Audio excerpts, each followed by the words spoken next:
Welcome to the Scrutiny Working Group on Tree Services. Uh, it's my first committee I've chaired for 15 years, so bear with me. First of all, we'll deal with apologies for absence. Yes, so Councillor Will Thomas sends his apologies. Okay, second item on the agenda. Do we have disclosures of any personal or prejudicial interest, please? Looks like a no to me. Reminder of prohibition of whip votes and declaration of party whips. And item 4, I can't see any members of the public here. Do we have any written questions from them? We don't, Chair. No. Okay. So first of all, we'll go to the councillors, the officers' report on tree services. If you'd either cabinet member or chief officer would like to take us through it briefly.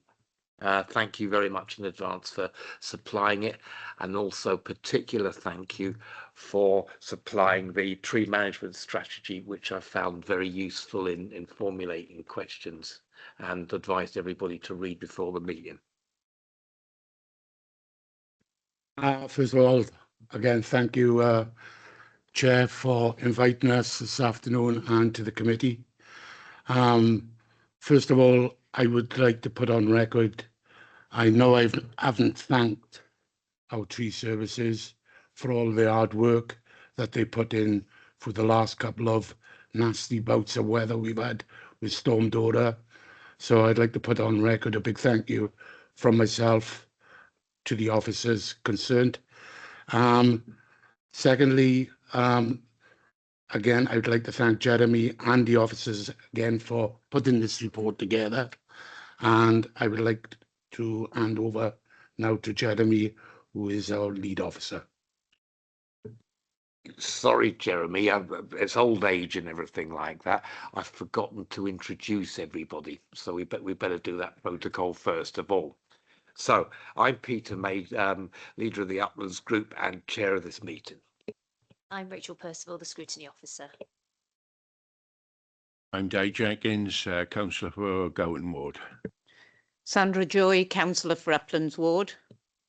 And good afternoon. My name is Councillor Michael Locke, representing Sketty Ward. Afternoon, Paul Mellor, Natural Environment Manager. Martin Bignall, Tree Services Manager. Jeremy Davis, Group Leader for Parks and Cleansing. Councillor Cyril Anderson, Cabinet Member for Waste Strategy, Trees and Park Services. Thank you, and over to you, Jeremy. Thank you. Thank you, Chair. Thank you for inviting us today. We received a pre-communication asking us to set out a report giving the council's roles and responsibilities regarding tree maintenance, in particular trees that are adjacent to roads.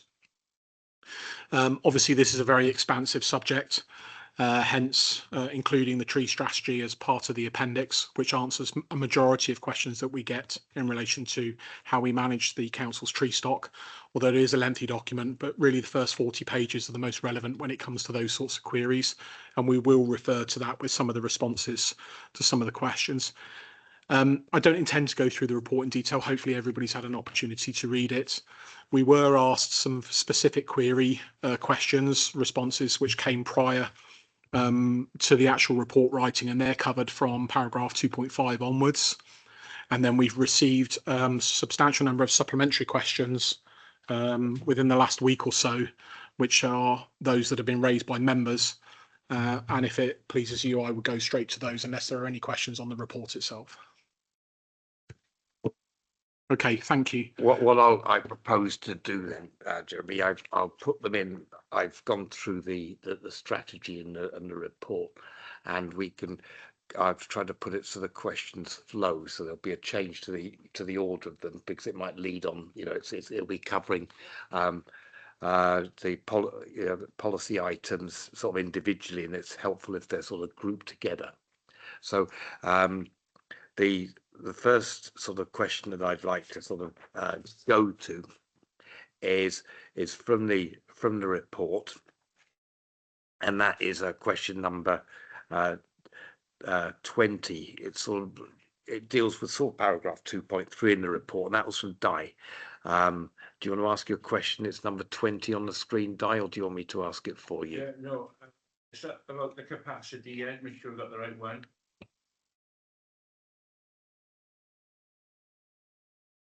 Sorry. Thank you, Chair. So the question that I've got there is in capacity, how many people do you feel the teams are short by in order to maintain an effective service? So is there a resource issue, please? Thank you for the question. We've got a team that manages the council's tree stock and its emergency responses. The question intimates the service is not effective, and we would not agree with that. The service delivers the needs of the council tree strategy as set out in Appendix A. Having said that, we would always welcome increased resources. However, it should be noted that recruitment to the positions is extremely challenging, often with no suitable applications received. So on our approach to this is around measuring the required resources to manage the tree stock in accordance with the flow of the strategy, and we believe that we're delivering within that requirement. No, I'm sorry, that doesn't answer the question there. I mean, if you're delivering with X amount of people now, so you're not short at all, but then you're saying that you can't recruit anybody. So you're dealing with it effectively with short staff. How many staff are you short then? Because what I'm trying to get at is if you're dealing with everything now short staffed, then if you were fully staffed, you'd be able to do with more. So what's the figure? Yeah, and at the time that the report was written, we were carrying one vacancy within the service area. So as far as responding to, is there a resource issue? No, we have turnover the same as any other service area, and then we seek to recruit into that as soon as possible. We have actually suffered another vacancy since the report was written with another arborist leaving, and then we continue with our recruitment process. The point I was making is recruiting into these technical posts is extremely challenging. And what we endeavour to do is, if we find that we're struggling to recruit into those positions, is we use our apprenticeship scheme. But again, that takes time for us to train people, obviously. However, we don't feel overall, as far as the resources that are made available to us to deliver the overall work programme are insufficient.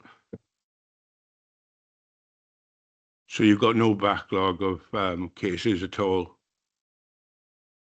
We have as it's explained in the report, the work that we undertake is broken down into various groups. We do have a backlog of what we class to be desirable works, and those are dealt with on best endeavour when we don't have emergency or urgent works to deal with. So yes, there will always be a backlog of a work programme for us to deal with. Okay, thank you. Tracy, welcome to the meeting. Did you want to come in on that? Because I saw your hand raised. It's Tracy McNulty, Head of Service. Thank you all. Thank you, Chair. I was actually going to just give some support to Jeremy by way of explaining that even should we have, I don't know, another 100 specialist staff, we're unlikely to have 100 specialists available to work for the authority, but we would still be contained to the parameters of the remit. So, you know, that is about assessing the pipeline of work. It's about assessing the biggest priority, and it's about dealing with our resources effectively. So we have to provide value for money. We have to provide value for money in managing our tree stock. That's not to say we have a team that is deployed to every single planted area in the city. So it is always under review, but I was just going to make the same point that Jeremy's already covered. Thank you, Chair. All right, on the same theme, it's question 18, which is Sandra's. Did we have anybody? Sorry, we'll go over to Mark. Thank you, Chair. Good afternoon, all. I just wondered, would there be any circumstances in which you would outsource if you were falling behind? Not saying you are at all, but if you found yourself in a position where you were struggling to cope up with the workload, are there any conditions where you would consider outsourcing to, say, a private independent firm to get you back on an even keel? Thank you. Yes, thank you. That is something that we have actually considered, particularly following the extraordinary scenes that we dealt with during Storm Dara. We're actually still completing some of the clear up work from that, but it's nearly done now. And it was really around bringing in an external resource to deal with those trees of a dangerous manner, which we felt we may not be able to get to in a reasonable timescale. Unfortunately, given our location, as you are probably aware, we have to ensure that we procure contractors through contractual procedural rules to make sure that they meet the associated requirements to be able to work for the authority. We went to the relevant framework, and the nearest contractor available to us was in Brecon. And the works that they undertake are majority linked to NRW and dealing with their tree stock. So there wasn't capacity even within firms that were on the framework to come and assist with us. If we had a larger scale program, for example, we considered that as well as part of mitigating the ash dieback issue that we had, where initially we were overwhelmed with potential concerns over ash dieback, but as we've reviewed it, as we've proceeded, it hasn't been as a greater concern as we were originally led to believe, albeit the majority of trees are affected. There are fewer of an emergency nature as a result. So it is something that we've looked at. As I say, unfortunately, there isn't anybody who meets the standards who would be geographically suitable to assist us. Okay, I'll go over to Sandra now with question 18. Has your question been answered, or do you? That's what I was going to say, is I think you've pretty much covered it. I mean, I've said, you know, question 18 says 14 arborists for the whole of the county. Bearing in mind that we are, you know, of course, we seem to be increasing our tree stock where possible. And I do have concerns that, rightly, you've got 2 surveying full time, 2 needed for planting because you're increasing the stock. What you've got left, is it enough for you guys? And should we be looking at increasing a budget here if we're increasing a tree stock?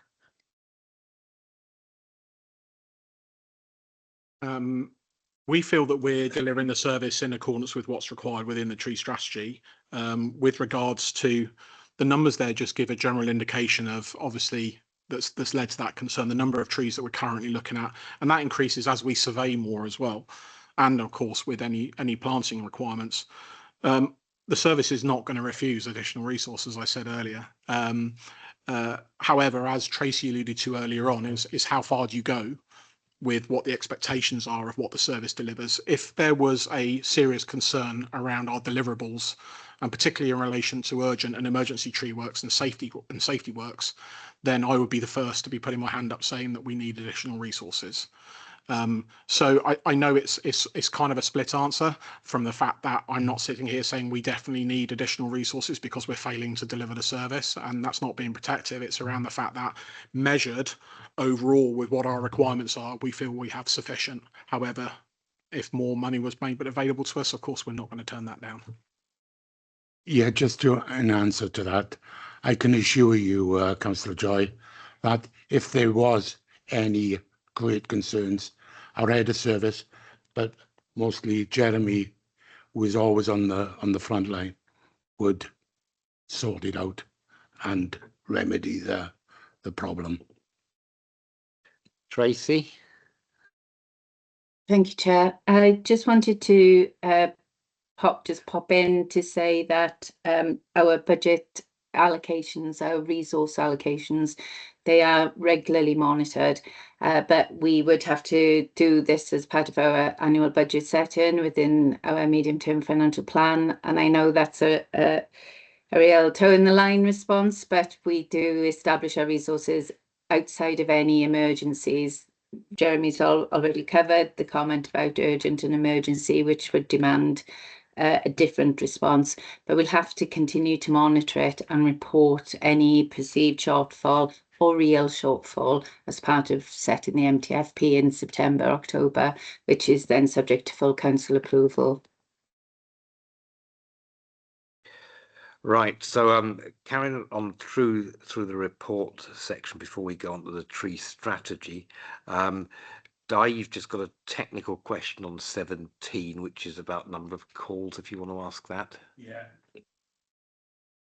Thank you, Chair. So the question is on paragraph 2.9 states that the arborist provides a 24/7, 365-day emergency response service. So I'd like to know how many calls they've had in the last 12 months, please. Thanks for that. We don't keep a record of individual call outs, but in the last 12 months, there have been 100 instances of overtime equating to 465 hours worked. So many of the calls in the storms, there would be multiple calls during a extended period. But we don't keep a record of every single call out. Okay, and then going on to the paragraph 2.10 of the report, Di, it's your question 22. Thank you, Chair. Right, okay, this is a question. Does the team think it's acceptable to be waiting 2 years for promised work to be completed?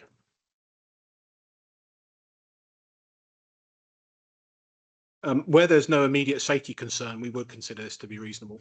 Ultimately, within the boundaries of the tree strategy and how it's divided into 3 specific sections around categorization of works that we need to achieve, those works that potentially you're referring to will be sitting within the desirable category, and we would consider that to be acceptable, provided there's no safety concerns.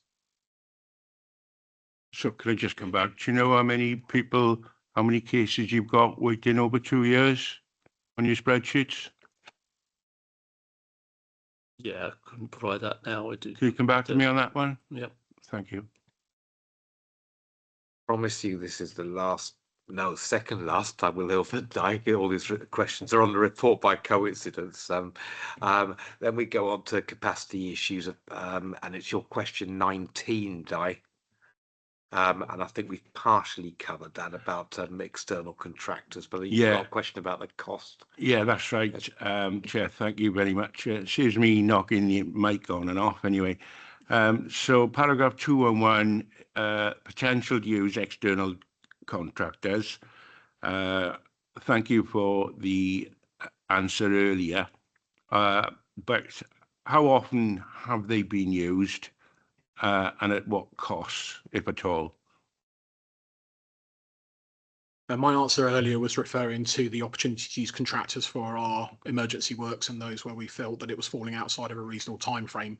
And we have used contractors in relation to planting works, and I'll hand over to Martin to answer that.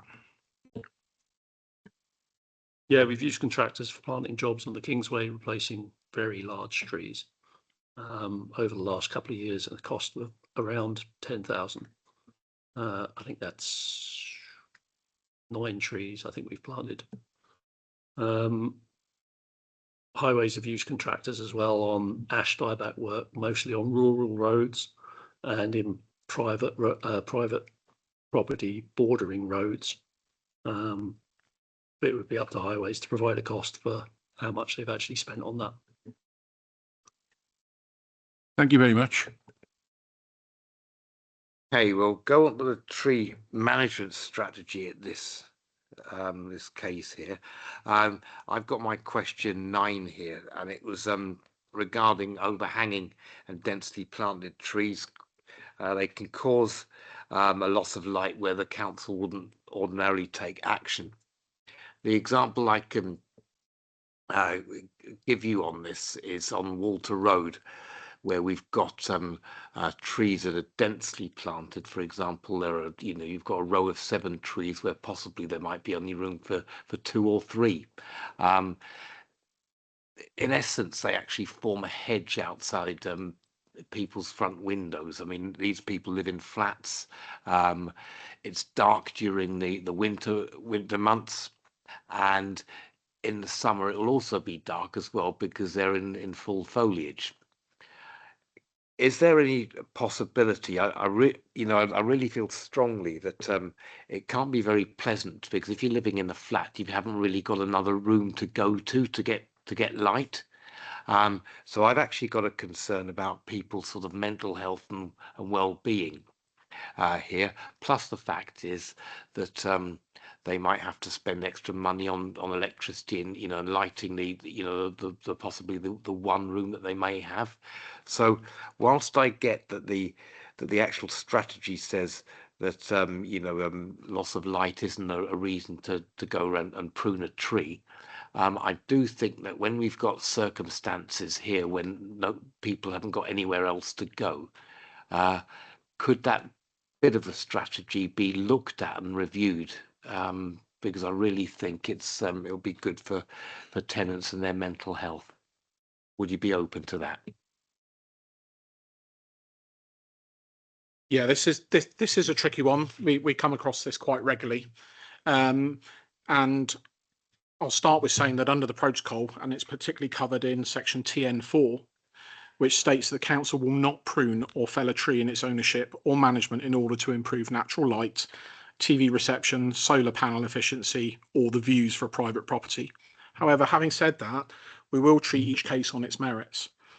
And in exceptional cases, where all relevant officers agree there's a robust evidence that work will not adversely affect the health of the tree or the amenity it provides, and it's having the significant impact you describe, then we may consider works to it. As far as review of the overall strategy is concerned, and this will probably come up a couple more times, is this was originally drafted predominantly with through the nature team. We were very grateful for it with Paul Mellor in 2022, and we're naturally 3 years down the line now from there. And there'll be areas where we would obviously be very willing to review. It's a working document as opposed to policy, and this is something that we look at, but we have to be very careful around setting precedent, where if we do that in one area and then it starts becoming expected in others where the case isn't so strong. So on the basis of individual merits, if members feel strongly about a specific tree or a specific area, send it through to ourselves and we'll review it. That's very helpful. It's we can fully empathize with things like TV signals and views and stuff like that. But when possibly somebody living in a flat might be not as forward-coming, might just accept it. But I think it would be good if it does reassure me that you're giving a little bit of leeway on a case-by-case basis. But I do think in situations like that, when people are in a smaller property, I think their welfare comes higher than that to the actual tree itself.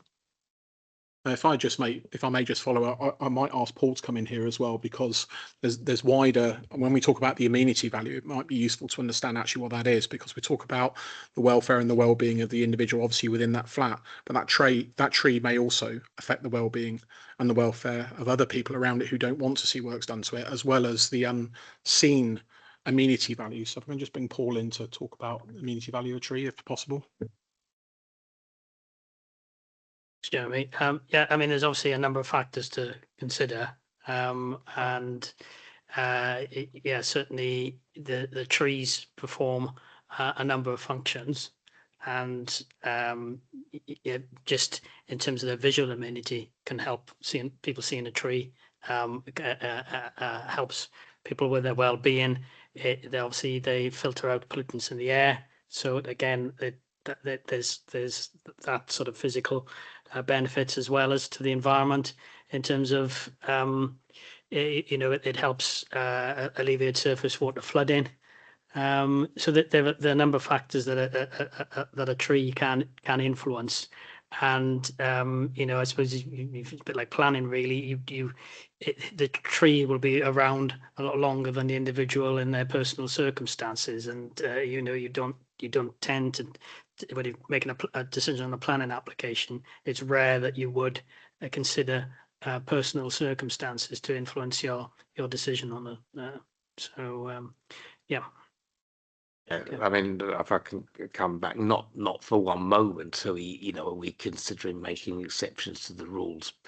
But what we're looking at is when you've got something, situations as in on Walter Road, where there is a visible, I'd say, an excessive canopy affecting people's sort of living conditions.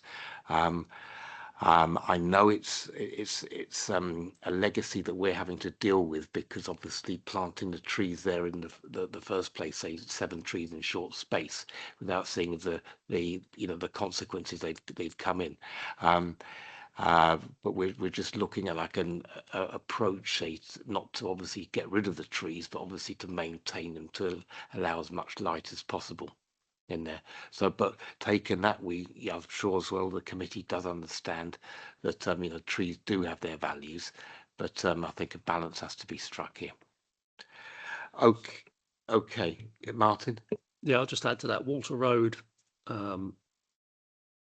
there's been quite a lot of pruning to try and maintain or try and stop the trees getting too big over the years, because bad species choice 40 years ago, basically.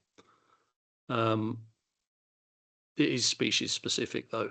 There are some trees there that you can't do that kind of work to, where the ones that have been cut, you can get away with. The ones that haven't, some of those you won't be able to do the same operations to. So it is species specific, but I can certainly look at anything that comes back. Next one is, do we have somebody coming in here? Right, Mary, we'll go to Mary on this. Thank you, Chair, and I'm sure Martin's going to know what I'm going to say. I've got the same problem on Wimmerfield Avenue. They're very densely planted together on one section, and unfortunately behind them live flats and mainly elderly people living in them, and it is causing some concern. And if I'm right, this is the same species of trees that are on Walter Road, and I have asked over the years for them to be just pruned a little bit, because in the summer it's dark and they have to put the lights on, and as you said, it can actually have an adverse effect on people, not just the mental health of seeing something green, it's the fact that you feel hemmed in by the denseness of the trees. And I think you all know I don't like doing anything to trees. I fought tooth and nail with Hendra Oil Woods to keep trees, but I think there are instances when we do actually have to look at where they're planted, and as you said, they're a legacy from years ago, and we don't actually plant those trees in front of people's houses. Thankfully we go for smaller trees. Thank you.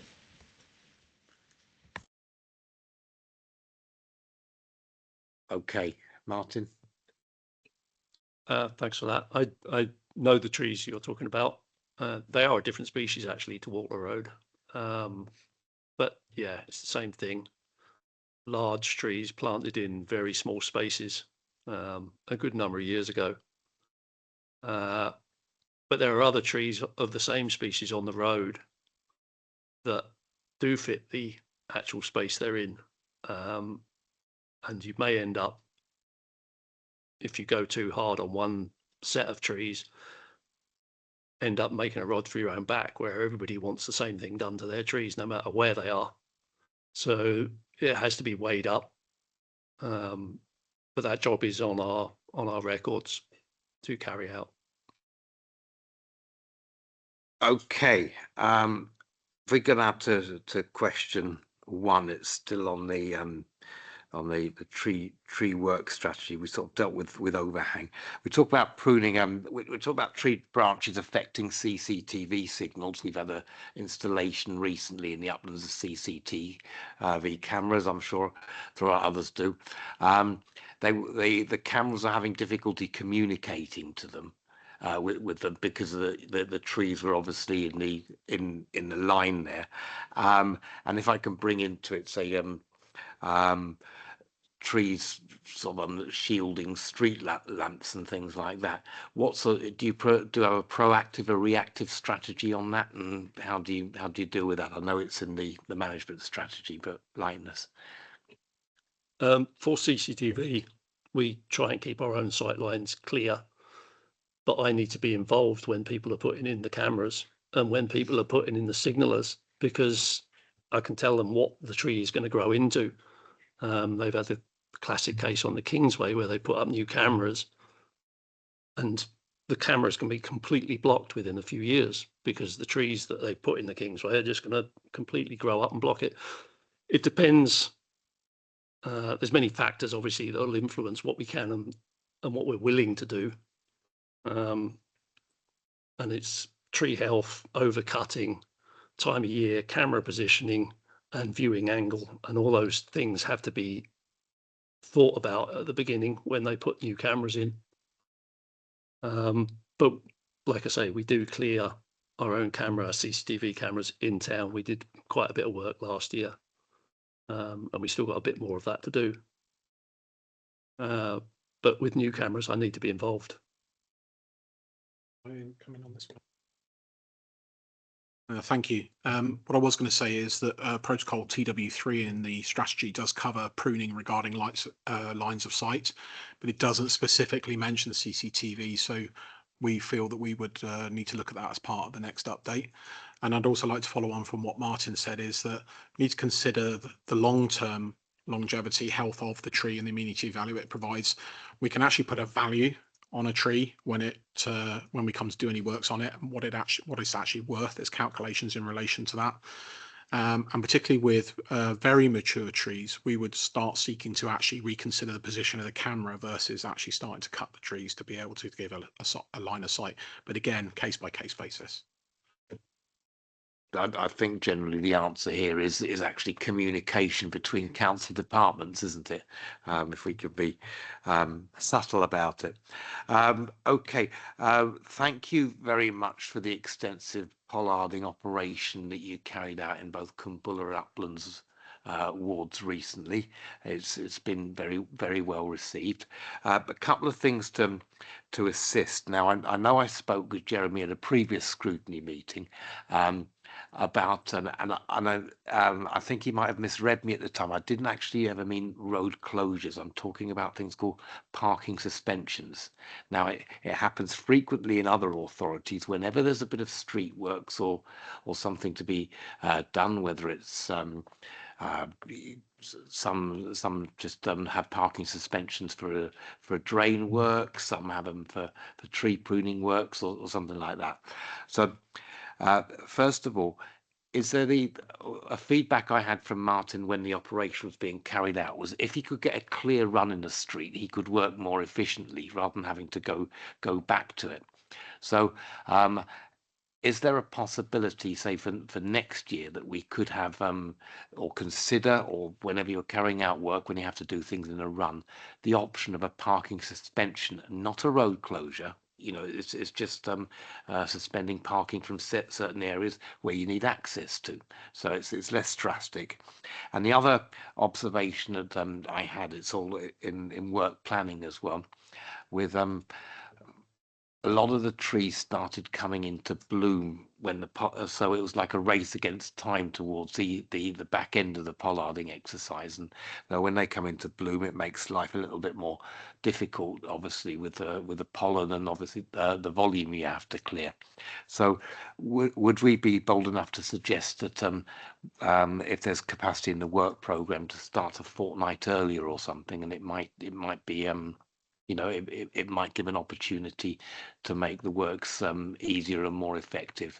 But saying that, a very good job was done, and I'm sure Sandra will obviously join me in conveying the thanks for the work that was done. I'll bring Martin in a second to explain the tree service's own experiences, particularly this year in dealing with the issue around parking, and also give a view around potential starting the work a fortnight earlier. I did go away after our previous conversation in another group, and it was the cleansing strategy review within Scrutiny, and discussed this with Highways. And they advised that parking can be suspended with a temporary order. However, this would incur costs and advance notice. In all likelihood, and these are the words from Highways, these suspensions would be ignored. In recent resurfacing works, large numbers of cars had to be physically moved to allow the works to progress. Informal signage could be used and posted in advance, asking for residents not to park, and this could have some benefit but would not be enforceable. So we're not close to the idea by any stretch of the imagination. Obviously, additional costs is something that we're going to be quite mindful of, and these sorts of suspensions will incur that. Having said that, more than willing to engage next year with the works to look at perhaps placing signage, asking it on a request basis to see whether that's effective. But as far as actual street temporary parking suspensions are concerned, it's Highways contention that they wouldn't be effective. Having said that, as I say, I'll bring in Martin now, can talk about how they do cone off works, and actually it has been relatively effective this year, so it may be a combination of the both. So yeah, we do obviously cone off as we go around, find a parking space, cone it off, even if we're on other trees, and go back to it. It's a lot of flitting around to get to all the trees. This year it was particularly bad, the parking on Bernard Street for some reason. Usually Bernard Street's fine, but this year for one reason or another, it was quite a few trees missed on there. But then places like Eaton Crescent, we got all the trees, which we don't usually get. We haven't done that for a few years. So, swings and roundabouts in a way, I guess. The issue with Bernard Street and the trees in Manselton, where you were saying about pollen, is actually they're London planes. So getting those done before they come into leaf is essential for us. So, I don't have any problem. I think moving them back 2 weeks is that's going to be more problematic for us because it's the end of the financial year. We're trying to cram in as much work as we can. So we always start on the first week of April, the first week of the new financial year on the pollarding. Now we could move the pollarding season back into the middle of winter somewhere for Bernard Street and the London Plains in Manselton. And we've considered that as climate change is making things actually come out slightly earlier all the time, and the leaves are erupting earlier, especially when there's a warm weather. So yeah, we'll definitely look at that, and it might be something that we'll consider for next year. That's very helpful. Thank you for that. On to question 3 again, dealing with TW3. It's tree aesthetics. Some trees well-intentioned, planted in residential streets, but they actually make the street look a little bit messy because they're sort of growing lopsided, and some are overhanging, and they're actually is there sort of a regime for inspection to make sure that they're shaped? We inspect all the trees, all the Swansea Council trees, obviously, but it would depend on why the tree is misshaped. And is there any risk from that shape being off? If it's not a risk, then it's going to be low priority. And if it's brought to our attention, it would go into a set of low priority work for, minor pruning, basically. Can I also follow up that this is covered under Protocol TH4 around trees and all other works? So that's the split where I mentioned earlier around the difference between desirable and works on these trees that are not considered urgent or essential will be classed as desirable, and they go into a low risk work programme, which Martin has agreed to provide on completion. Okay, question 4. If we move on to TW4 policy, that's the ones of stump grinding. So I've got a couple of points on here. We've got examples of when trees have been removed, stumps left sticking out. We've got one particular street that's got 3 or 4 of them, and they vary from sort of heights of about 4 inches to about 2.5 feet.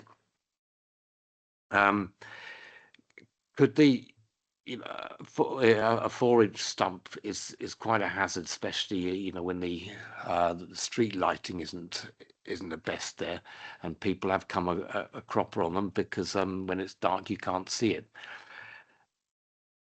What happens when a tree is obviously felled for whatever reason?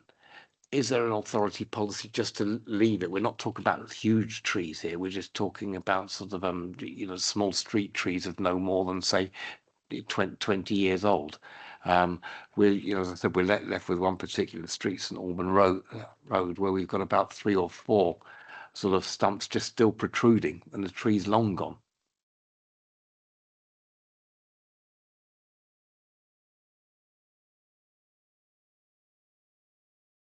Parks have overall responsibility, however, it's collaborative with highways. What we usually do is, as stumps are notified to me, I'll make a list, I'll keep a list. When there's a certain amount, I'll send the list through to highways, and they use contractors to deal with stumps on hard surfaces.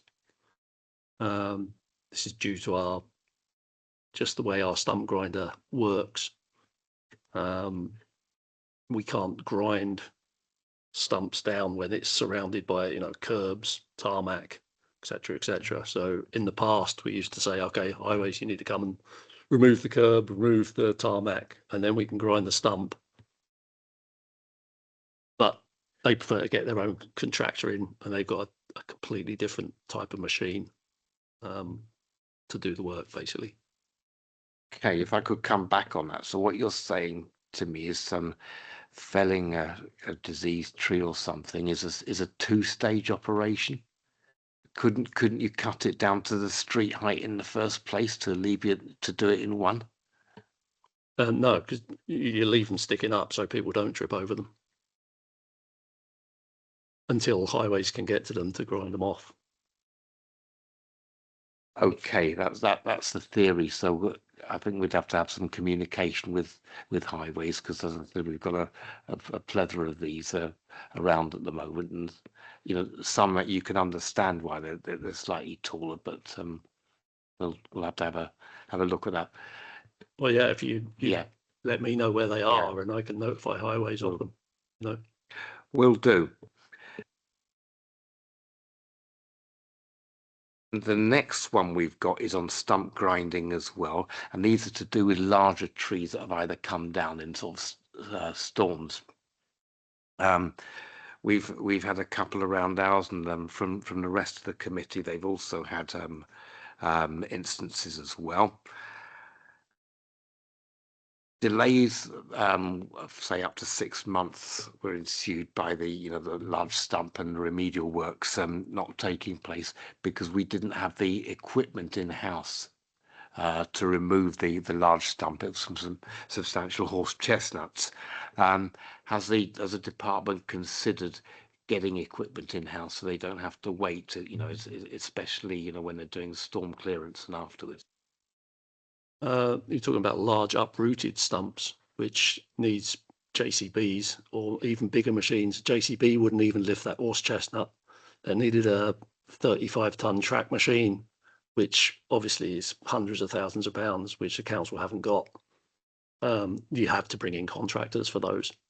And there's still a list of uprooted stumps, not as big as that one, but more than anything that the Parks Department have got, that need lifting out and need excavation, but they have to be done by contractors. And also you've got obviously the underground services are a problem then.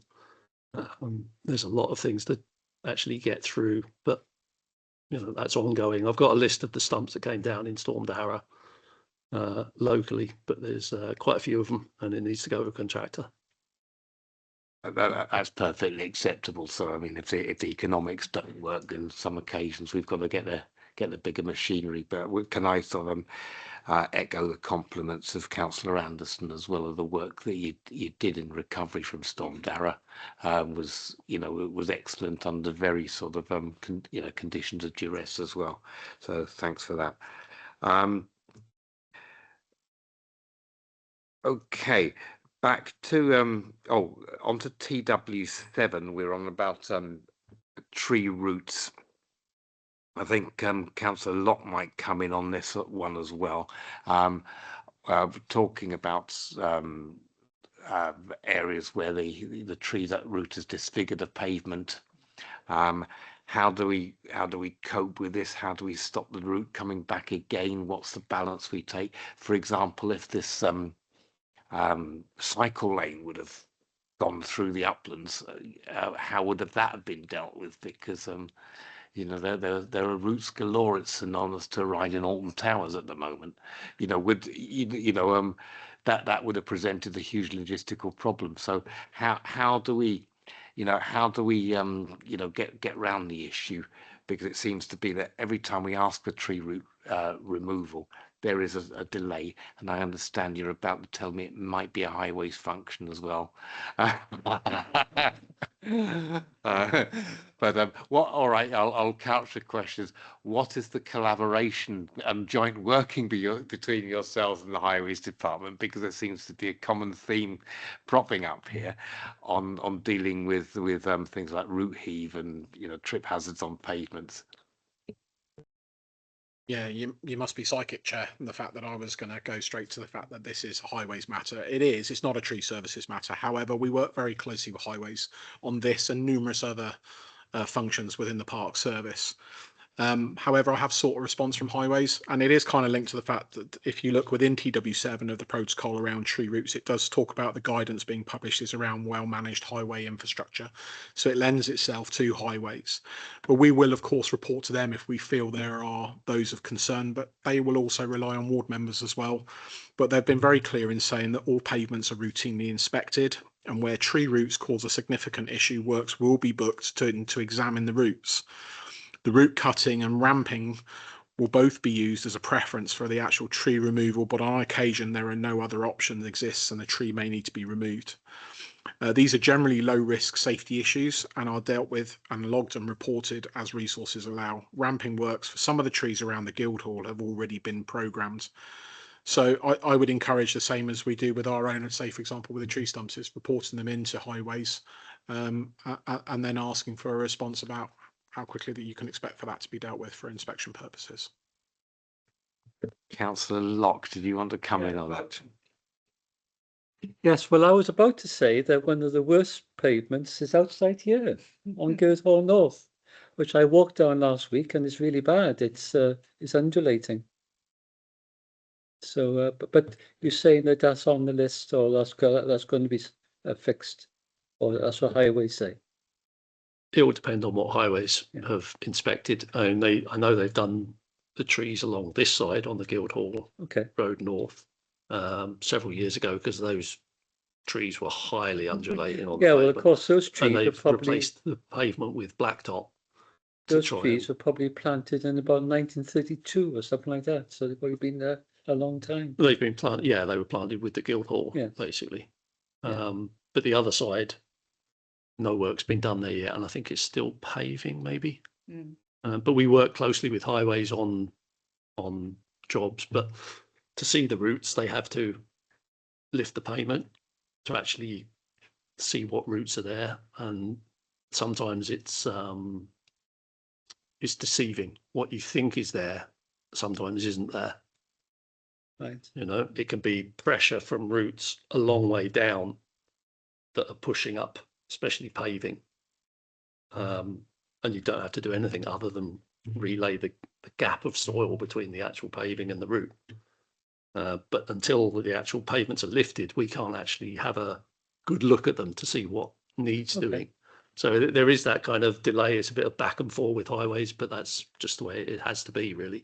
They don't know what they're looking at as far as trees go, and we don't know what we're looking at as far as engineering a response goes.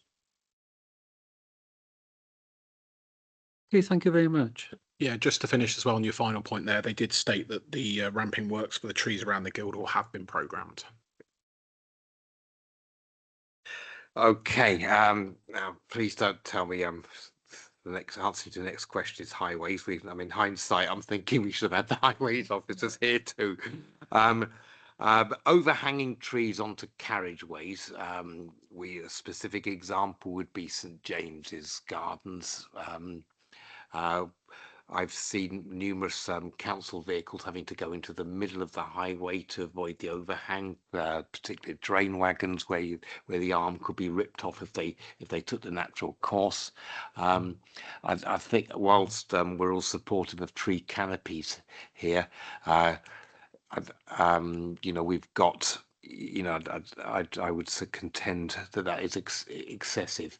I'll give the further example was when we were doing some work in the morning at dawn, and it was like when we walked a few yards towards the road, it was like turning on a switch. It wasn't a gradual daybreak, because the darkness there. But what I'm saying is we've got substantially overhanging boughs and branches on certain highways, which do affect. Is there a strategy for inspection and maintaining them, and obviously just checking that they're not in risk of falling onto the highway as well, because some of them carry a lot of weight. Well, obviously they're inspected, the trees, by my team, by my surveyors. If we get notified of specific sites, like St James's, then it's actually just going and looking at the trees on that border, and coming up with a work program basically for that, and that joins the other jobs in and comes up when it comes up. If we find anything that's urgent in nature, obviously that gets higher attention than essential or desirable work. Hey, thanks for that. Now, you'll be pleased to know I'm going to hand over to Bridget for a few questions. Bridget, can you ask your question 10 for me, please? I can do. Thank you, Peter. Just trees on private land, which are affecting the highway in some instances and other people's property. What power do the council have to enforce maintenance on trees growing on private land?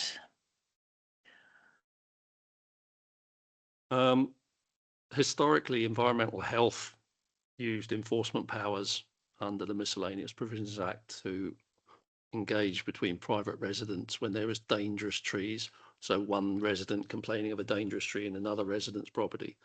That process stopped more than 10 years ago because of financial constraints. New advice is set out in the Protocol 3.7 of the strategy. As well as that, highways have enforcement powers for dangerous trees when they endanger the highway. And that should be something that their inspectors are picking up on their inspection rounds.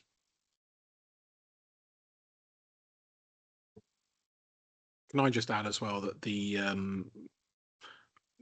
that there is that difference between obviously council-owned trees impacting on areas of the highway, which obviously we will work on in conjunction with highways colleagues. Forgive me, this is talking about trees on private land, and ultimately the council doesn't provide an advice service around this, around the safety of the trees on privately owned lands, as landowners, as Martin has said.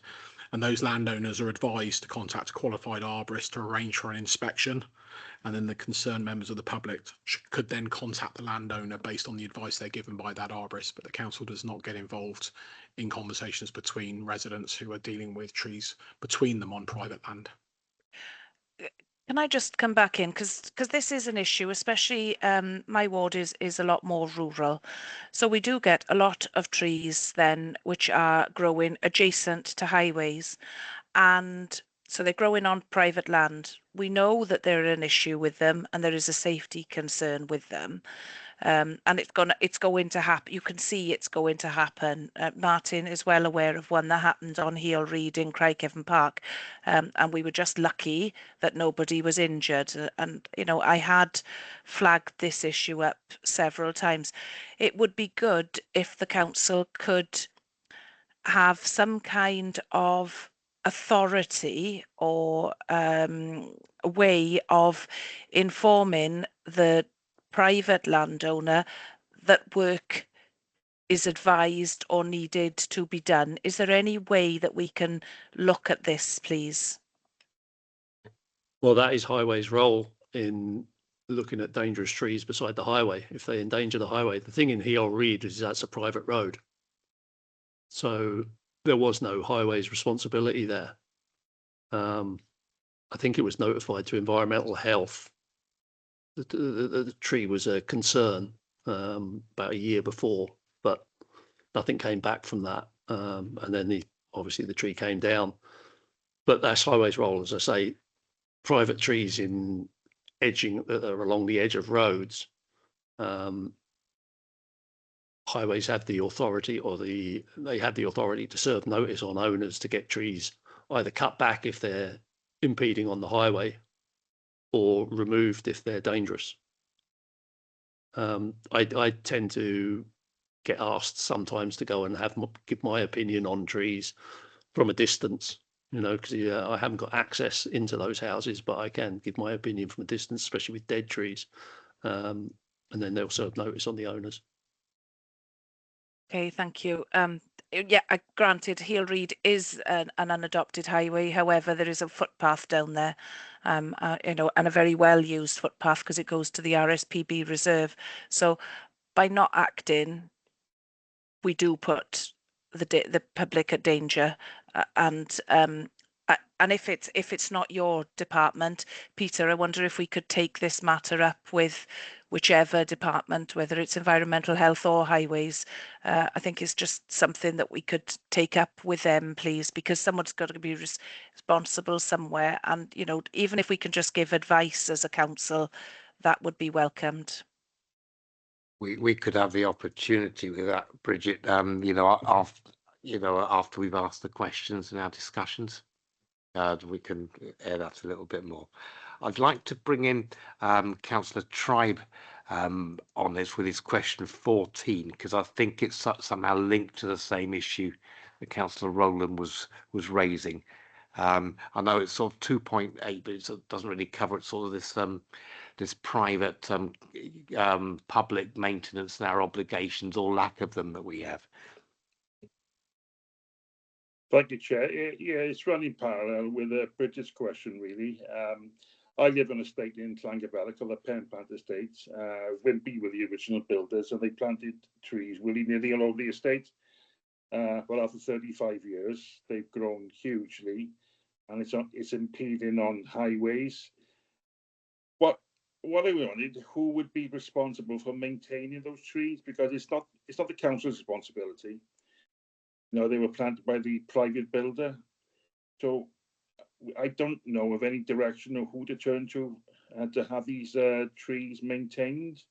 I know Martin's been out to speak to me a few times. He's been very helpful with his guidance. But there's got to be some kind of policy in these sort of circumstances. So if you could guide me, I'd be very grateful. Thank you very much. Well, obviously it depends on what land is adopted by the council at a later date, after the property builders have actually moved on. There are lots of trees, woodland strips, that are incorporated into developments. Some of them are protected, some of them aren't.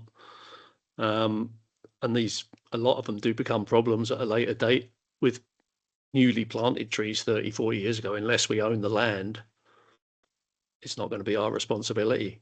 I don't know where that can go, really. What I'm saying, it's land that we're not responsible for. It's private land and strips of land. So it's not our responsibility.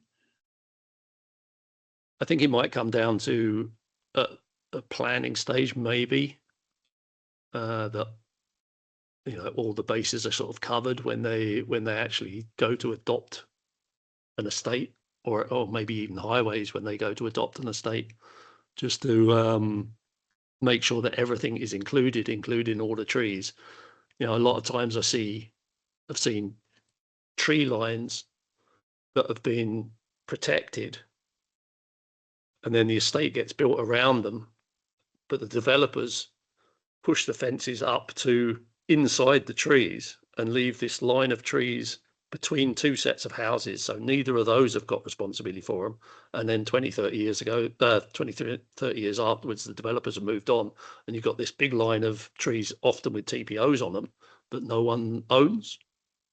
So that comes down to probably a sort of a planning committee thing, or something in planning, maybe, to enforce developers to include the trees within a garden, rather than where their fence lines are best placed. Yeah, thank you, Chair. Councillor Tribe, also, I was just going to add that the binary approach is obviously that the landowner is responsible for the tree that sits within their land, and that's all well and good when the land ownership can be established and identified, so then action can be taken associated. Where we have instances where trees are in land of unknown ownership or unadopted, and they are either encroaching the highway or causing a safety concern, then highways can then look into actually carrying out those works. And if it's later identified who the landowner is, potentially bill as part of their enforcement actions. The other side of it as well is, in a very unique circumstance, and those that are rarer, where it is on either unadopted land of unknown ownership, we get involved with our colleagues in corporate property to really drill down into the history of the land to find whether there is landowner, and if there isn't and it's deemed unsafe, then potentially we would carry out works. Okay, thanks both. Okay, thanks. Councillor Rowlands, your question 11 about overhead cables, and I think we're dealing with TN6 on this one. You got it there, Councillor Rowland, question 11. I have. Thank you, Peter. Yes, overhead cables, and I'm thinking more with the telecoms rather than Western Power, because Western Power are pretty good at coming out to deal with this.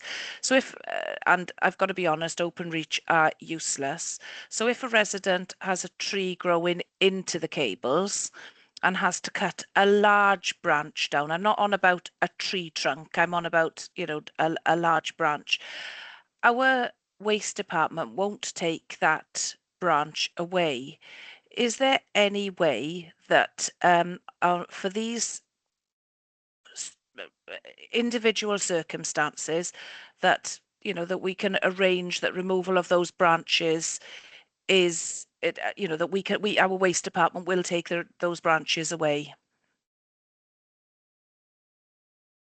The Parks Department don't offer a service to remove private residents' cut branches or clear up after other contractors. Where we prune our trees around BT lines, we obviously remove all our cut branches, but the resident really does need to speak to Openreach. If their contractors did the work, they need to remove the branches.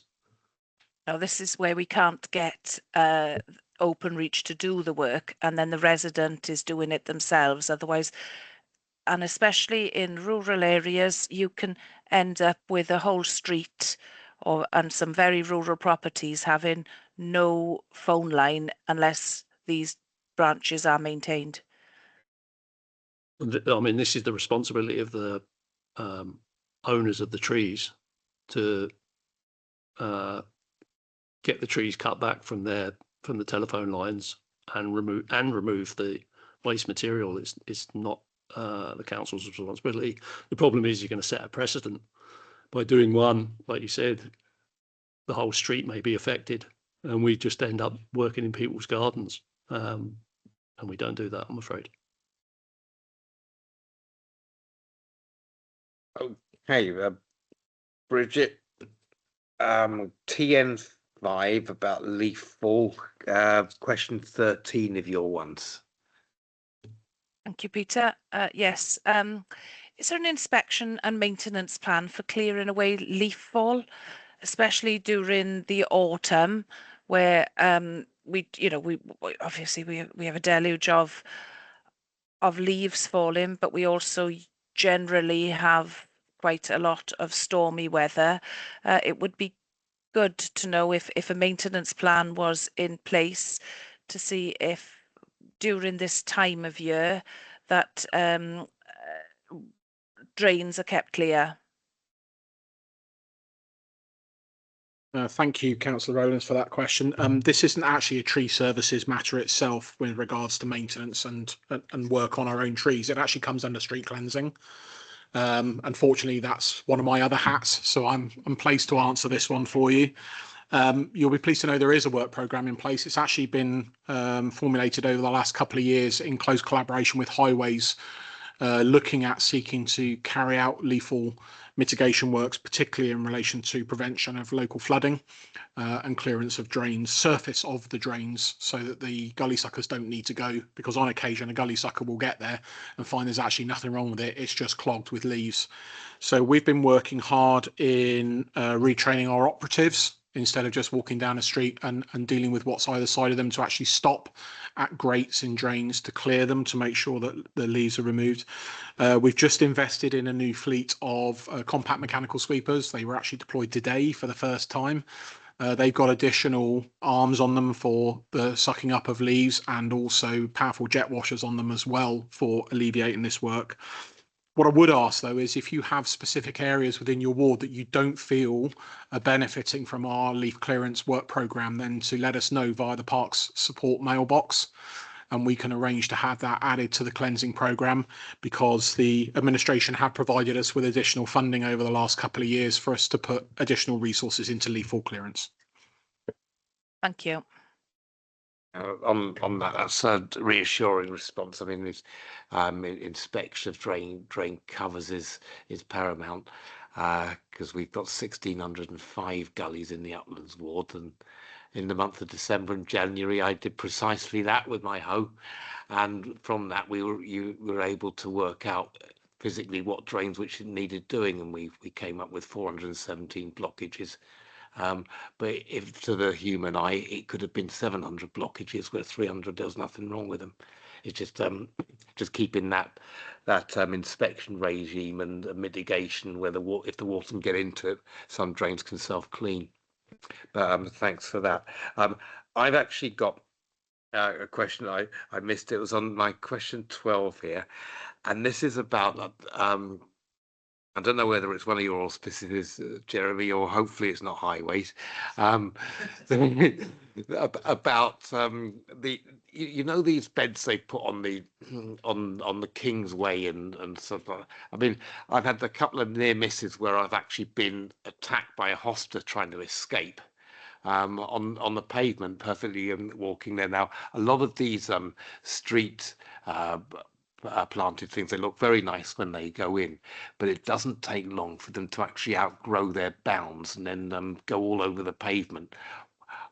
Coincidentally, I don't know whether it's anything to do with this board today, but yesterday I saw 5 council workers on a Sunday working like billio on precisely one of these planters. So I'll just put it down to a remarkable coincidence.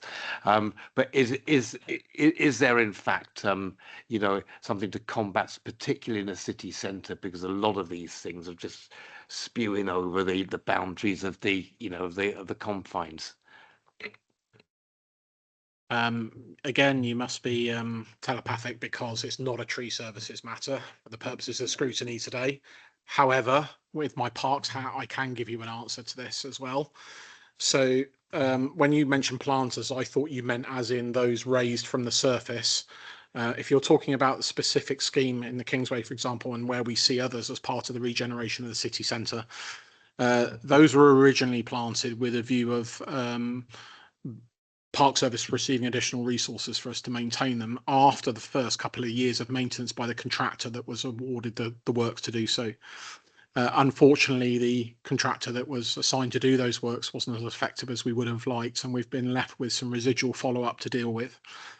But as part of the wider city regeneration programme, we have been provided with additional resources in the form of a new role called Park Rangers, and they carry out what we call cleaning and greening of the regeneration programme. And it started with the coastal park, with a couple of operatives down there proving very successful, and we've recently received additional revenue funding to increase the FTE in that area to accommodate not only the new Castle Square development, Mowbray Yard, and also restorative works on the Kingsway. What we've also identified, unfortunately, is some of the planting that took place, again, would not have been of our choice. And what the Kingsway has actually done for us is had a great positive effect in our working in collaboration with the regeneration teams and the planning teams and the green infrastructure teams about what the schemes are actually going to look like and the planting that's going to go in there for us to maintain them. And we have a much stronger voice now in the type of planting that goes in. And some of the ones you're talking about, we're actually looking at replacing, because they are extremely difficult to maintain, often requiring use of equipment such as standing knives to actually cut some of the leaves from the plants, and we need to come away from that. So Kingsway itself is a work in progress as far as the planting is concerned. We've had to replace some trees, as Martin's already mentioned, but there is a works programme in place, and the new additional rangers actually came into the workforce last month, so you should see an improvement in that area. So I've just got one odds and ends question from Di before we go on to ash dieback and planting. It was your question 21, Councillor Jenkins. It was mainly a work planning issue.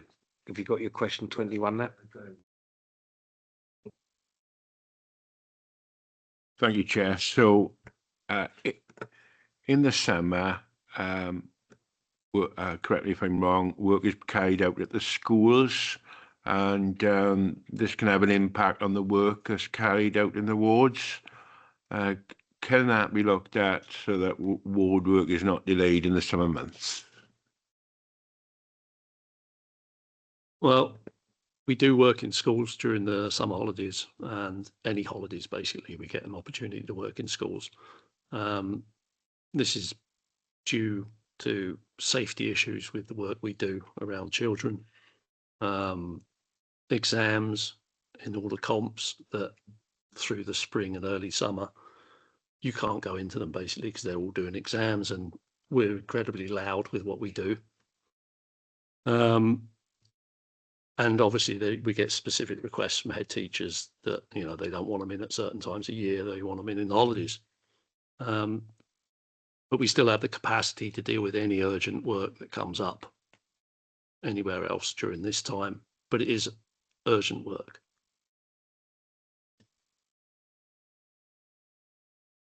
Thank you for that answer. Okay, so those are all of the questions on sort of the maintenance part of the scrutiny. What I want to do now, has anybody got any further questions just solely on maintenance before we go over to sort of tree planting and ash dieback? So now's your chance. Have anybody got any questions of the department on tree maintenance? Okay, hand over to Councillor Rowlands. Thank you. I just wondered, and I think possibly you're going to tell me this is a highways problem. If if road signs are obstructed by trees, who's responsible for making those road signs visible? If they're notified straight to me, then it goes into our work program. Highways, though, do carry out road surveys of their own, and we get a lot of their observations passed on to us with photographs where it's blocking signs, blocking lights, blocking junctions, etc., etc. So we get a lot of that, and it ends up with my team doing the work. Just to add to Martin's comments there, we recently looked at this with highways, I think it was only a few months ago, around how their reporting systems to their street inspectors would go to a certain area, identify overhang, blocking of street signs, etc. And we've got a several staged approach now where it's not just tree services, also the park service as well.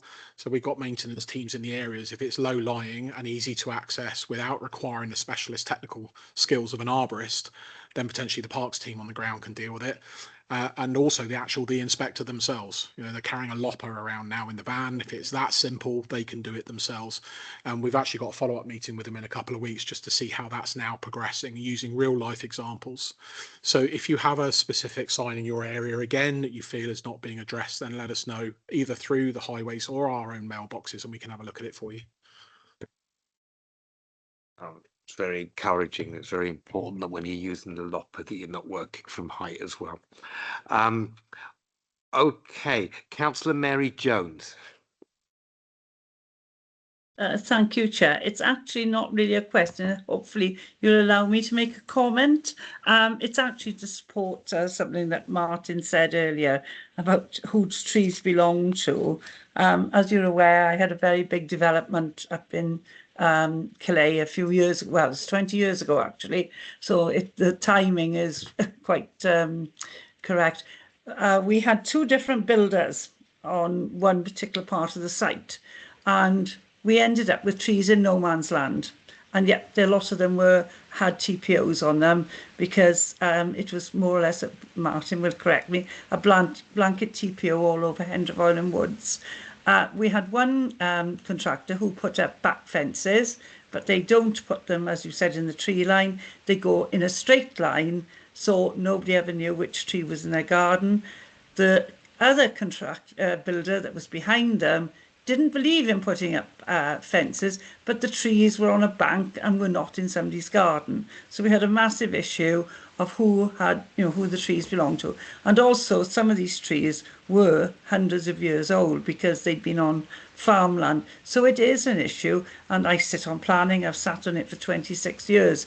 And we can say what we like in the planning meeting, but builders go out of business, or even I've got the student village now being built. We've got a private company that's going to, or they're going to have some kind of private company to look after the green spaces, but these change hands. So we don't seem to have enough of a handle on it that we can do it for perpetuity, because they can have this contract for 10 years and then what's going to happen in the next 10 years. So when you've got private areas, i.e. the student village is going to be managed by a private company. I think there's one in Birch Grove as well, which has caused issues.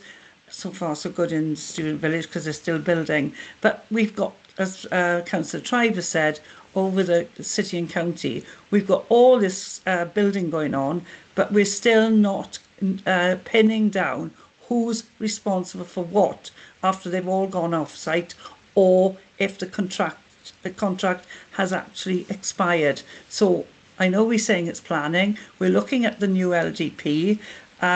Is it something to go in there? Maybe this is a question for Paul. I don't know. I actually sit on that working group as well.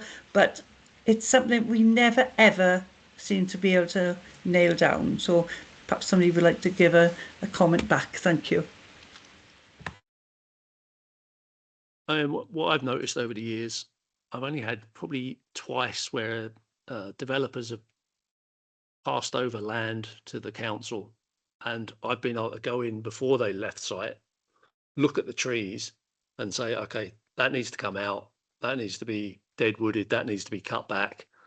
But it's only happened a couple of times in the 30 years I've been here. It should probably happen more. It needs an arborist to actually go and look at the trees before the land is passed over for adoption.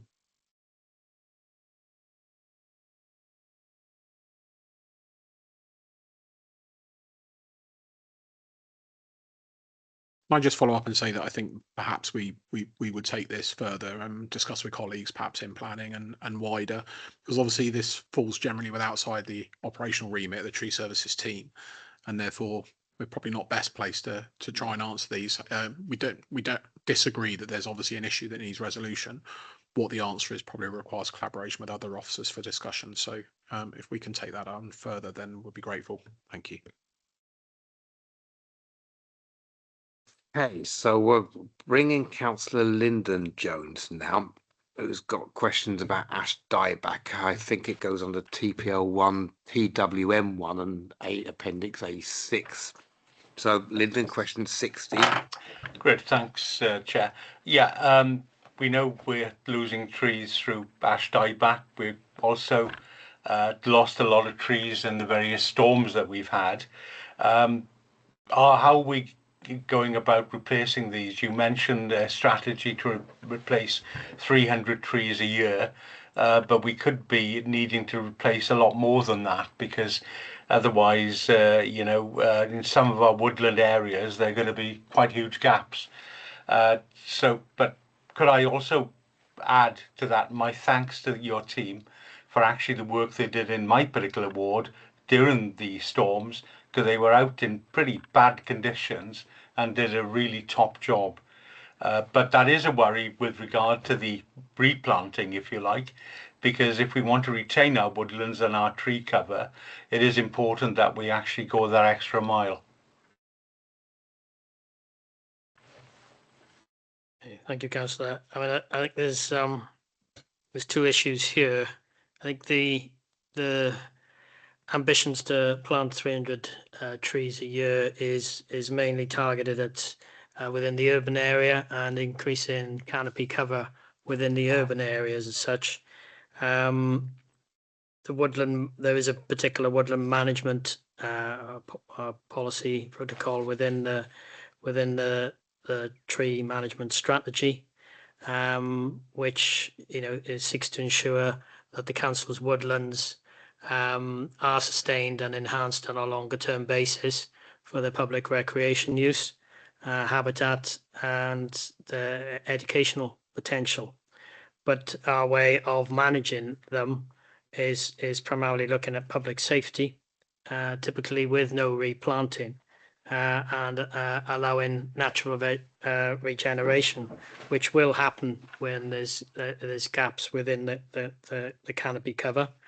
I think, as I mentioned earlier, that perhaps some ash is proving more resistant than perhaps first anticipated, and we are leaving ash that appears to be dying back within woodland areas, only tackling removal of ash where it possibly poses that danger to public safety, perhaps near to a public right of way.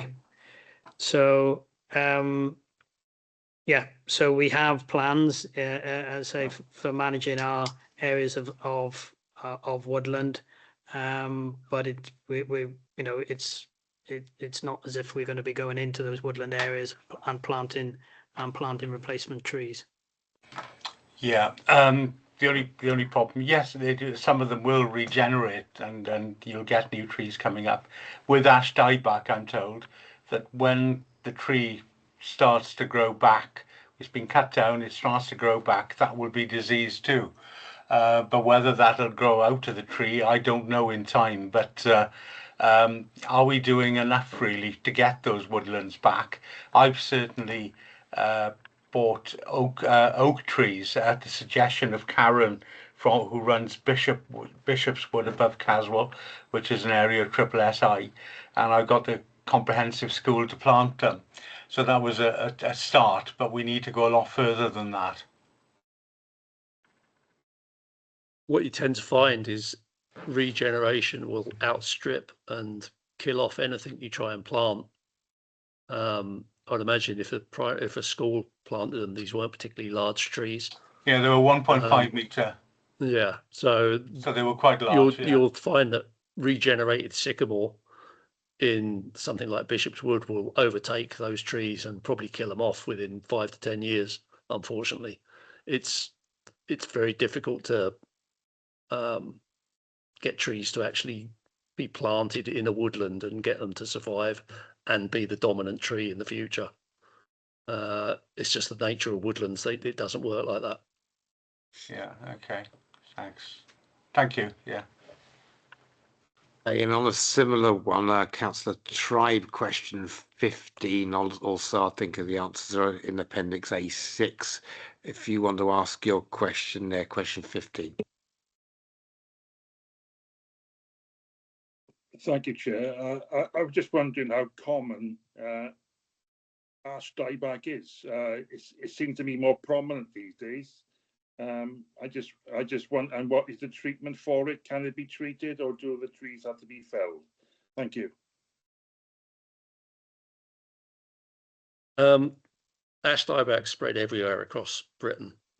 The fungal spores that cause the dieback are airborne, impossible to stop from spreading due to the nature and life cycle of the actual fungi that releases the spores. But to some degree, it's more prolific because the science has improved and adapted on how it spreads and how the trees decline over the last 10 years. And the advised treatment has changed as well to much more of a, instead of intervening and trying to fell trees that are starting to die, it's more of a case of monitoring them through their decline. And the decline will be a long, long time. Initially, it was the science was saying that all the trees are going to be dead within 5 years, and that hasn't proved to be the case at all. So the trees fluctuate in and out depending on climate and all sorts of reasons. Some years they're good, some years they're bad. The next year they're slightly worse. There's a gradual decline in most of them. But there's also been studies with genetics now that have found high rates of resistance.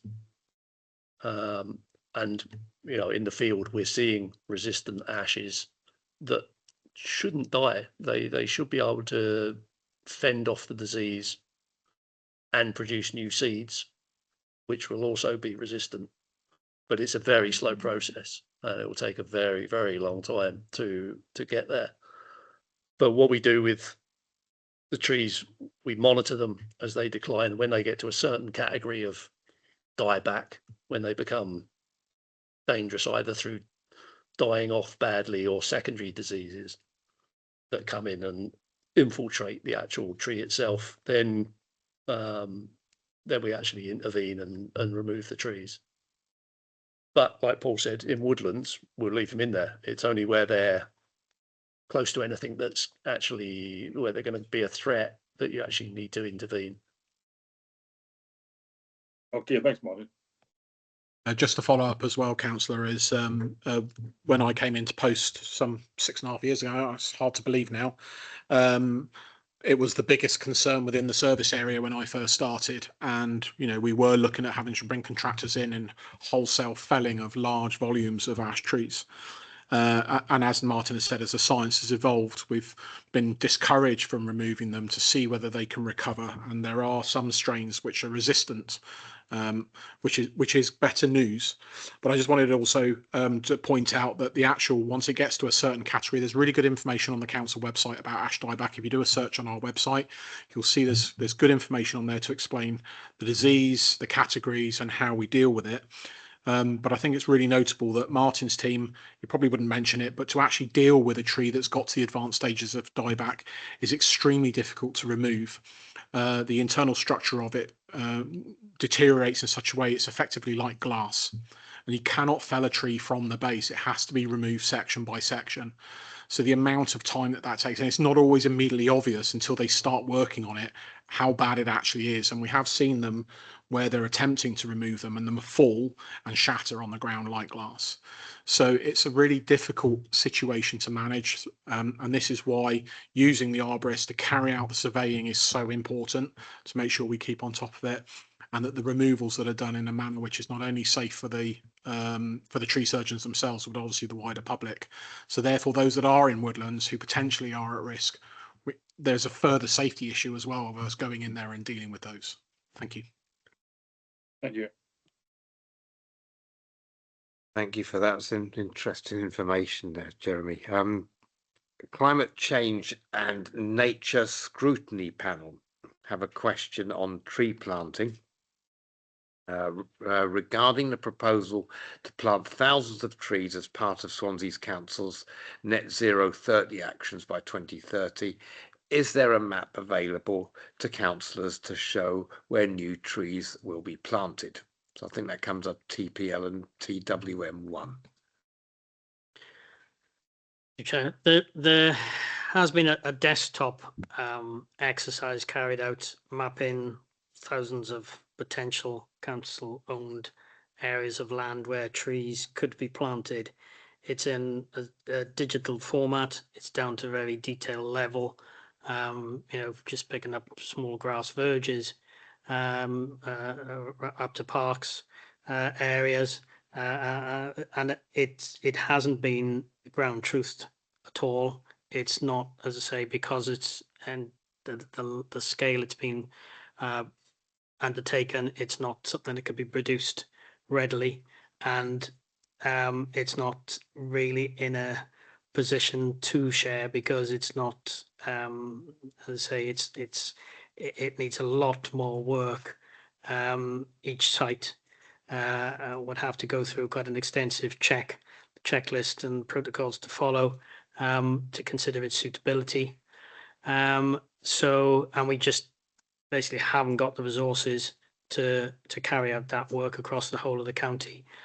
So what we invite, if members are interested in planting within a particular ward, the nature recovery team in the natural environment section would be pleased to consider any proposals and look at those areas in more detail. And of course, we're looking at, when we're talking about trees and planting here now, we are talking about, you know, standard trees rather than small whips. Thank you for that, Councillor Mary Jones. Yeah, thank you, Chair. I'm actually the chair of that panel. So I'm just wondering if you, after we finish the meeting, when you're doing the letters, if you could write a letter back to that panel advising them of what Paul has just said, because I know we were concerned that even through this panel, this working group, we've heard people saying about all the trees along the Kingsway and different places. But if we're going to be planting thousands of trees, I do think that council should have an indication of where they're going to be planted. I don't think it's so much the species or whatever, but I'm sure they're going to be in new estates as well as other places, and maybe as the estates are finished, there could be an indication of how many trees have been planted within those estates. But I can understand the problem because of the thousands, but I do think we as councillors should have some kind of information that we could share if we're asked. But a letter back to the scrutiny board scrutiny committee would be very useful. Thank you. Thank you, Chair. I mean, we appreciate the aspiration for thousands of trees, but as we've heard, you know, we're limited to more or less a capacity is around about 300 a year. So it'll be quite a few years before we get to the thousands, unless you're counting whips, as I say. But you know, we're also dependent there on. Because there is no budget as such, or in terms of budget for obtaining these trees, we're able to provide trees for planting through grants, which we have to bid for each year. We have obtained a grant this year, which will enable us to purchase that number of trees, but there's no guarantee, again, that it will come through in future years. But as part of the protocol we follow, would be certainly if it's any significant planting scheme, would be consultation with the local ward members and also consultation with local residents, because you will get pushback. There have been cases before where you know, there's been insistence on a planter scheme going ahead in an area which was the only perhaps kickabout area within a community, and those trees were chopped down miraculously overnight and not long after being planted, and that's what will happen unless you have that engagement with the local community. Thank you. We've just got one final question from Councillor Will Thomas, who's given his apologies today. It's tree planting near pavements, TPL 1. What tree choices are best to avoid tarmac damage and trip hazards? And what can be done to stop this? So I know we've had a legacy of, let's just say, unwise species selection. And so I think Martin's going to put us right on this now. Yeah, I mean, there's the go-to is the right tree in the right place. I try and make sure that I do that and have done for the last 30 years. Before me, 40 years ago, there was a lot of wrong trees planted in really poor places. Actually, it was my ex-boss. Stop that. You know, my old boss. There was a lot of pressure put on after Dutch elm disease came through in the 80s to replant. So Walter Road was all elm trees. All the way along the Prom was elm trees, Town Hill Road was elm trees, Cockett Road was elm trees. They went and grabbed whatever they possibly could from the old Garth farm up in Annesforgan and stuffed them in all over the place. without any thought of what they're going to turn to just in 40 years. So you've got just the wrong species everywhere. So there's obviously a big selection of species that are available for planting sites specifically. Many of them smaller species that fit into smaller places. Sorbus, which is Sorbus, Pyrus, Malus, Crataegus, Cotoneaster, Betula. They're all species that grow in much more confined, or be more suitable for more confined spaces. Cherries is one of the ones that people want, but they're very aggressive rooters, so they cause a lot of damage to pavements. You can see that through the uplands, through the resurfacing that they've done there, and we've had to take trees out because the damage was just ridiculous. The best way to avoid surface damage, unfortunately, in hard areas, you've got to use an engineered pit. So you look at the Kingsway and the trees that they put into the centre of town, they're big species, but they're in pits that are going to guide all the roots downwards. To cut across, who, when you're putting the pit in, do you put the pit in, or dare I say, the highways put the pit in, or does for engineered pits, it's going to be highways or contractors, and you're talking a lot of money and a lot of engineering, and it's more engineering than tree really. Creating that planting pit and what's underneath for the actual roots to actually grow into is very, very expensive. And that's, unfortunately, that's the way it has to be on hard surfaces. Otherwise, you get the damage. You'd just be repeating the past. So what you're telling me was all they did before was dig an hole. Exactly. Yeah, bare root trees. I saw the last few of them go in actually at the top of Water Road. And it was literally bare root tree from up in Garth Farm, stuffed in a hole, which was only sort of that deep. And the roots have got nowhere to go because underneath it is compact, solid soil. And especially true in uplands, that you go down less than a foot and you hit absolute clay bedrock, and the roots aren't going to penetrate that. So they've got nowhere to go except sideways. And that's where the problems lie. Yeah, just to finish, conscious of time as well, is again, collaborative work with other departments. I think you were coming on to, so who is going to do that? Well, it is part of the regeneration planning process, and we have close contact with our colleagues in those areas.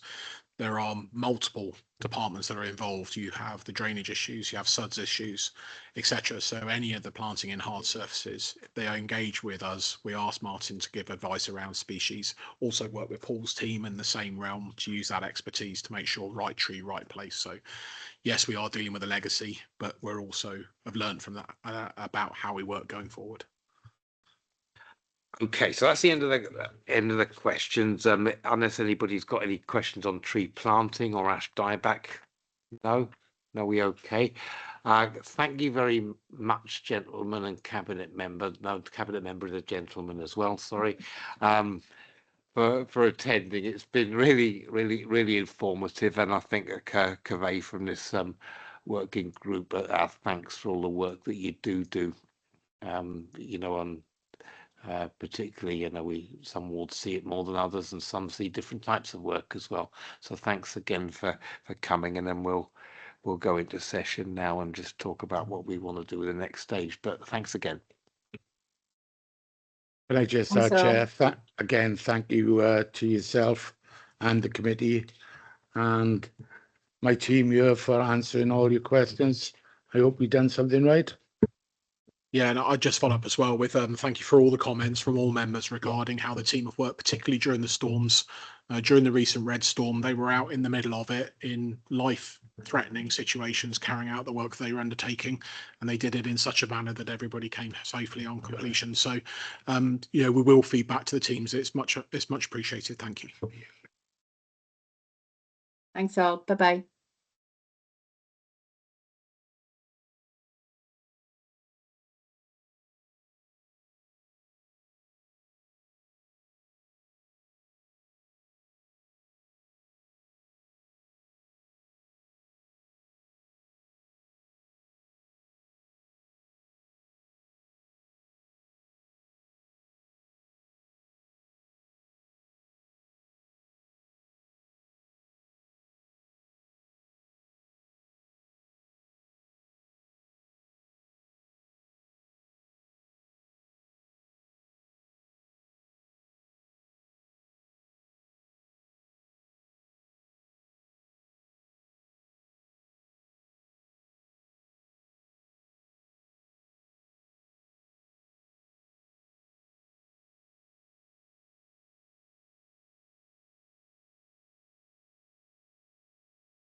So, from all of these remarks, we're going to be writing a letter to the cabinet members.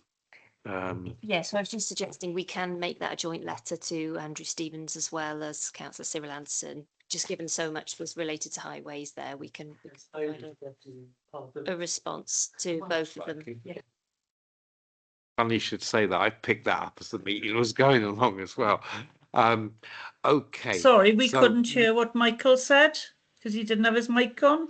Sorry, my apologies. I was just commenting that it is pretty obvious that highways are part of this, so we need to write the highways as well. Is that correct? Yes. Yeah, I think what we're going to be doing is we're going to be writing a letter to both Councillor Anderson and also Councillor Stevens as well, on those. So, what do we want to put in the letter? Mary, you had something you wanted to go in the letter, or was that a letter to your? No, that was a letter to the climate change scrutiny explaining about the map. If you don't mind. That's job number one, and I think Rachel's noted that, so that will be in hand. I'd like to put the ball in play just to reaffirm something that I feel strongly about is this right to natural light, and I think something in the strategy should go in about a case by case basis. I totally agree. Yeah, so that's one point we'll put in. Wait a minute. Oh, wait for your mic, otherwise Mary can't hear you. Yeah. I got the impression as part of the conversation that the welfare of the tree was more important than the welfare of the person living in the flat. It did come across that way, but I think it is something that we've got to look at, because I think there's a bit of human rights in there as well. Basic right. Wait a minute. We've got Councillor Joy first. Yeah. One of the things that came across strikingly to me was this issue about interdepartmental communications. Highways was the obvious one, but what I wouldn't mind being noted is the one to do with the CCTV as well. And Martin was very strong on, he said if I'd been notified or if I'd worked from the start with them, he felt that the outcomes would be much, much more effective. So what we're asking really is something like a bit of interdepartmental collaboration. That's a posh word, isn't it? Prior to projects, at the outset of projects starting, and questioning could be asked then, and it's useful you're writing to both cabinet members, because you're including them both and starting the ball rolling, isn't it, on that particular thing. Good.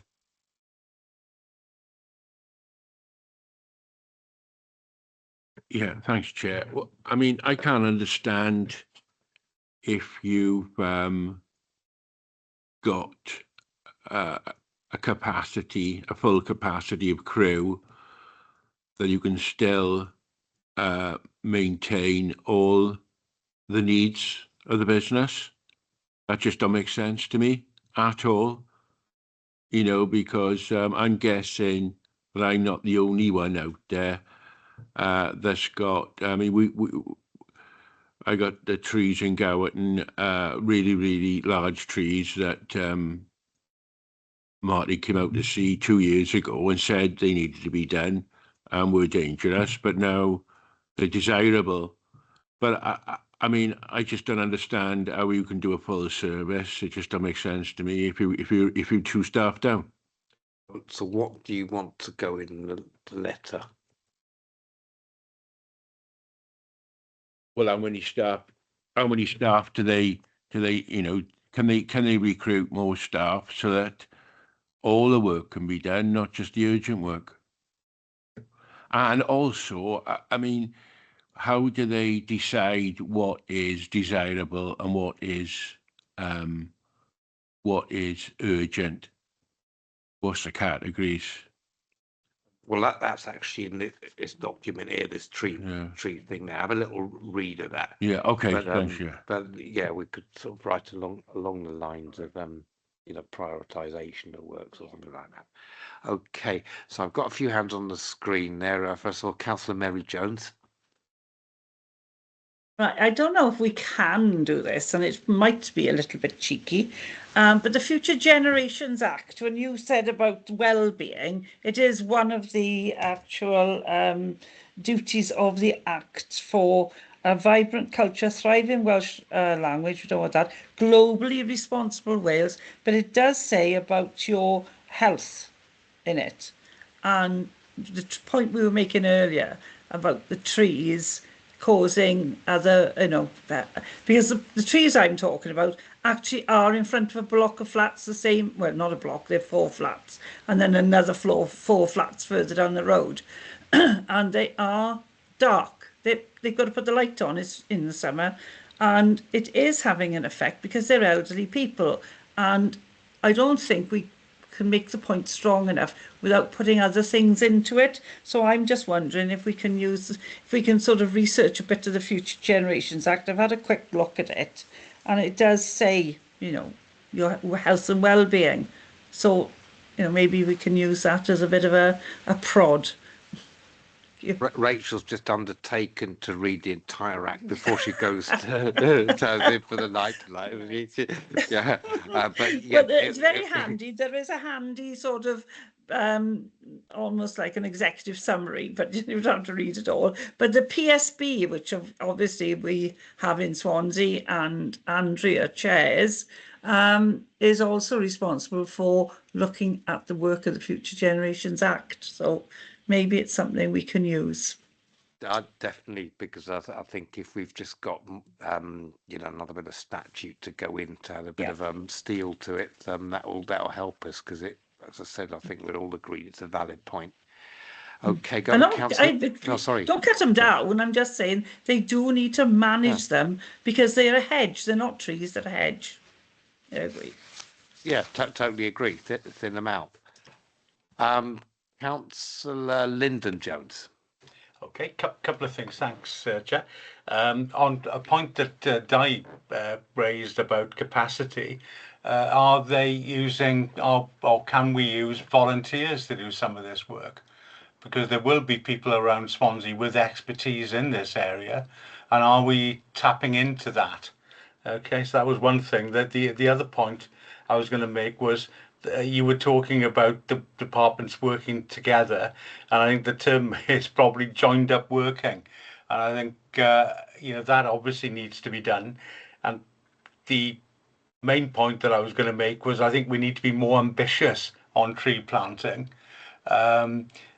Martin mentioned in woodland, obviously I was involved in getting some trees planted, but in urban areas as well. But I think we do need to be more ambitious, because the amount of trees that we are losing and the amounts that we are actually planting, there's a huge gap between.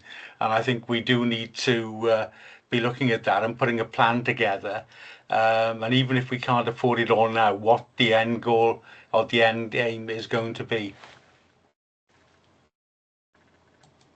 Yeah, it would certainly go with that, particularly as remarks about the joined up thinking as well. And making sure, I think the point was that the right trees are planted in the right place, so we don't have a legacy with councillors 40 years later than when we're all gone from this place having the same conversation. Councillor Rowlands. Thank you, Chair. Yes, just going on really from Di's point about the amount of staff they have. And then one of the answers was that the nearest arborist was in Brecon, which is suitable to do work. I find that quite astonishing, really, that there's not an arborist in Swansea that carries out tree work. I'm just wondering, really, what criteria we are asking for and why the nearest one is in Brecon in emergency times then, from what I understand. I wonder if that could be put into the letter. Also, this collaboration between departments, it's ridiculous that they're not talking. So planning aren't talking to, planning are allowing these developments to go ahead and not writing anything into the planning permissions then as to who is responsible for them down the line. That's essential that is changed. And then my point then about private land, surely if it is impacting, and I know it's private land and I know it's the private landowner's responsibility to do this works, but surely the council should have some authority to make a landowner carry out some works that makes it safe, especially if it's neighbouring a highway or a footway, a footpath, or that somebody is in danger, because we can't just leave it the way it is. It's just not right then. And what else was there? Yeah, I think that's my points then that I'd like gone in that letter, please. Yeah, tend to agree. I think we've got to find out what the criteria of qualification is, because obviously we don't want Del Boy doing it, but on the same thing we don't want the well, chandeliers and all of that, but we obviously want don't want to narrow the market too much, but we've got to have somebody competent at the same time, isn't it? So So that's all I meant. Peter, it Yeah. wasn't competency, it was the call off of the contracts. They only have, if you know, the procurement contracts. I obviously dealt with this years ago when I was in the cabinet, and you can't, it's who the council have the contract with through the Procurement Wales and Procurement Wales. So there might be loads of arborists around Swansea, Bridgend, wherever, but they're not on our list because they've been already gone through all the procedures, safety and otherwise, and money and everything, and you could only call off that list. So it's not actually where the arborist is. It's a legal document. Right, got you. Yeah, you put me back on the right track with that. I remember it's with the Cell to Wales and ones that we've gone through. Got it. Yeah. So what we're saying, well, the question we really want to ask is how do we incentivize people in more of a local area to actually come forwards, so we don't have all this malarkey and having to go to Brecon. Is that right, Mary? Okay. Councillor Lyndon Jones, is that a legacy hand? It is. Yeah, all right. So, and so in that case, Councillor Mark Tribe. Thank you, Chair. I think just reinforcing Bridget's point, really.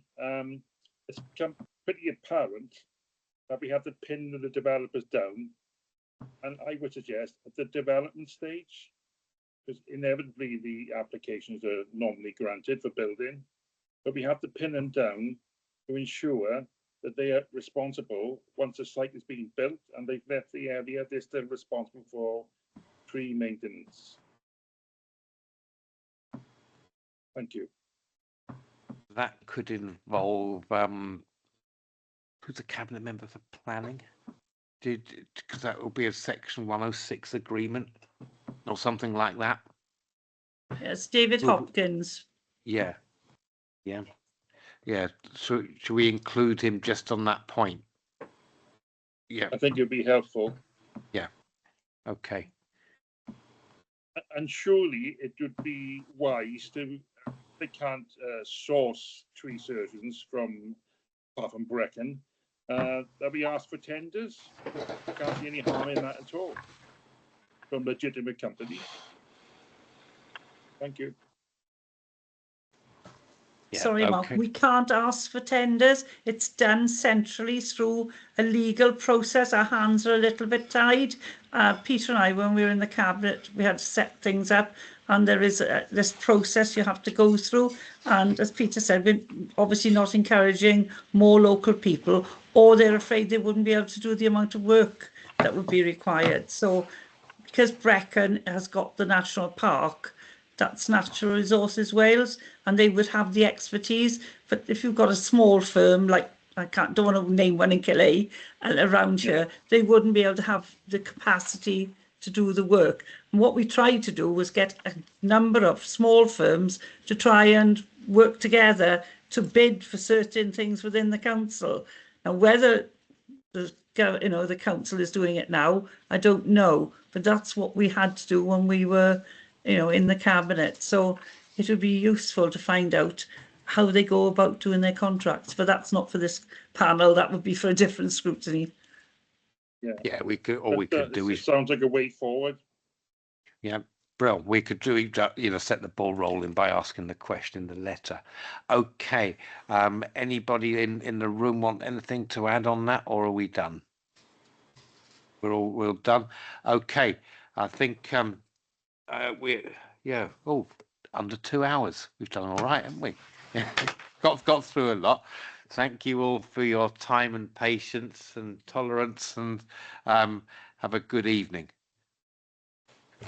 Thank you all. Bye. Thank you. Bye-bye. Bye.